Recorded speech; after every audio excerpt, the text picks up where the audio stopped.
I'm introducing Horst Kleinschmidt, who has a long and honorable history as an activist against inequity and for justice, first against apartheid. As a national student leader in 1969, he was arrested for the first time protesting the arrest of Winnie Mandela and others in Johannesburg.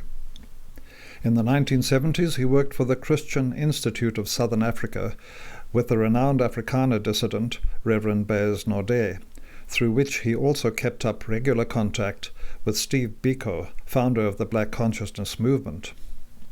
In 1974, he was arrested again under the Terrorism Act, spending 73 days in solitary confinement without charge before being released. Tipped off about a rearrest, he went into exile to lead the Christian Institute's external office in Utrecht, Netherlands. When the institute itself was outlawed in South Africa in 1977, the external office closed and Horst moved to London to work with the International Defence and Aid Fund, IDAF, eventually becoming its director. IDAF funded legal representation for political detainees in South Africa and also helped organize the international tribute concerts calling for the release of Nelson Mandela. For his work, Horst received the Austrian Bruno Kreisky Prize for services to human rights, and later a knighthood from the King of Sweden.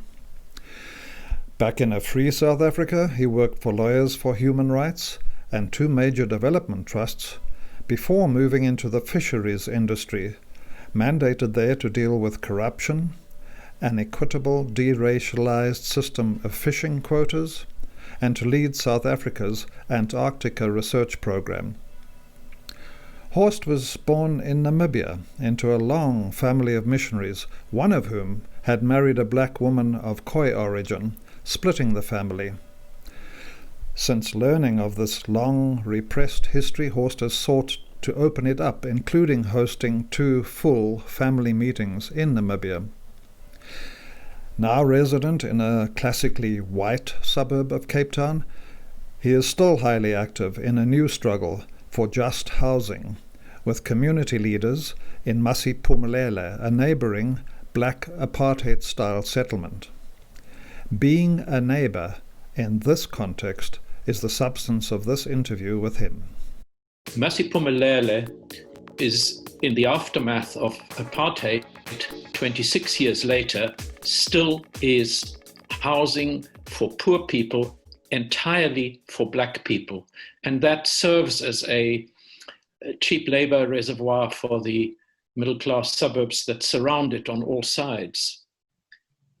The second point to take note of is that there are 40,000 people who live in Masiphumelele, and the space allocated to them is not more than 2 square kilometers.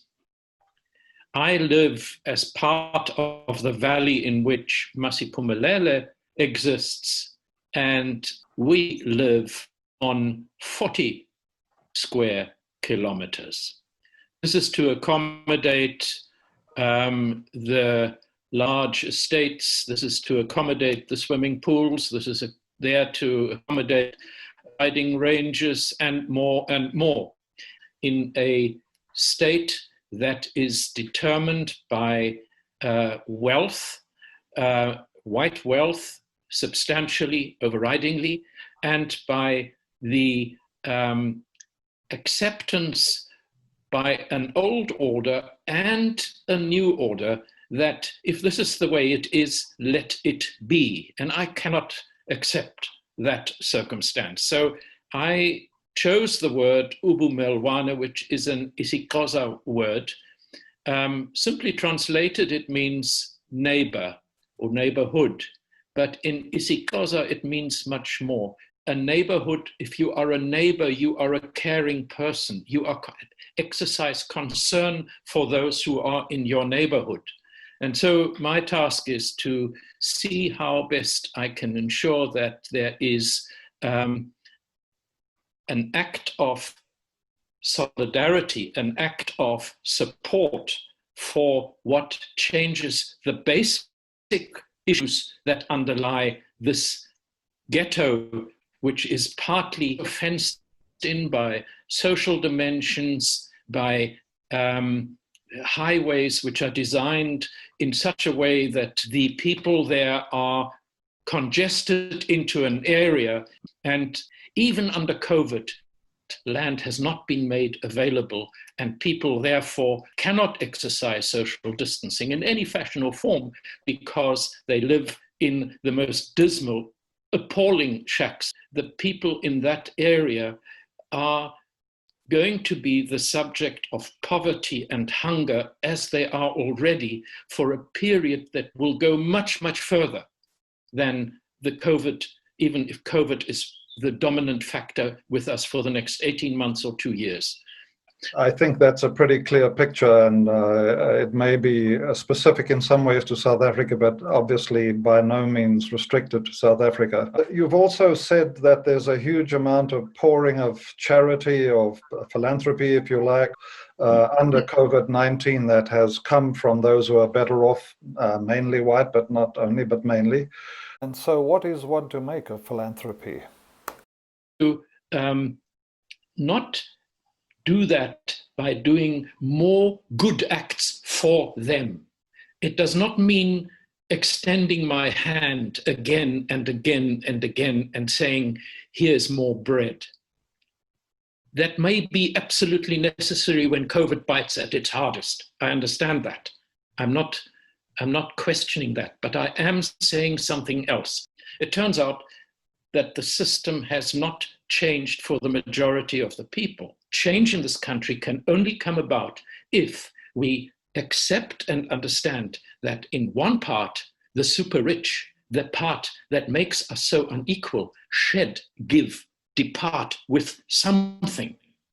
To me, the people who have to exercise their ubumelwane in this area, together with the people from Masiphumelele, need to go to the authorities and say, why is it that the wealth gap in South Africa is the harshest, the widest in the world, and Masiphumelele being a concrete example of that? Masiphumelele has also been the victim of huge mass fires, destroying homes for 800, 2,000 people at a time. And this has happened over the past 10 years. So if the dispensation, despite non-governmental organizations, despite non-profit organizations, notably churches, the biggest and largest one being the Baptist Church, if for 26 years the situation of the people in that area is not improving and is getting effectively worse, what is the point of being there? What are we doing? Why are we not changing that situation? Is this something that is going on forever and ever? So for me, the issue has been that, if anything, I must support at this stage the voice that comes from Masiphumelele. And I want to do that with the benefit of what Steve Biko taught me. Steve Biko was at his prime, and I sustained my friendship, difficult as it was, with him in the period when he said, "Black man, you are on your own." I think that was very powerful and important. Masiphumelele, you are on your own. You need to stand up if you want change. But that does not exonerate me. And I have had to spend much time in my life finding the voice that says, if I am not part of you, how can my words lead to an expression of solidarity that means something? Where do you see life emerging? Where do you see the positive deviance emerging? For me, the expression of solidarity means that the ubumelwane, the people around here, small as we are, few as we are, we need to stand up and go to the sub-council municipal meetings and say, we also don't want this geographic dispensation, this land allocation, this discriminatory way in which you are conducting the affairs in that area. So empowerment to attain a voice in my area must be, to me, the most valuable way in which I can engage to have a voice.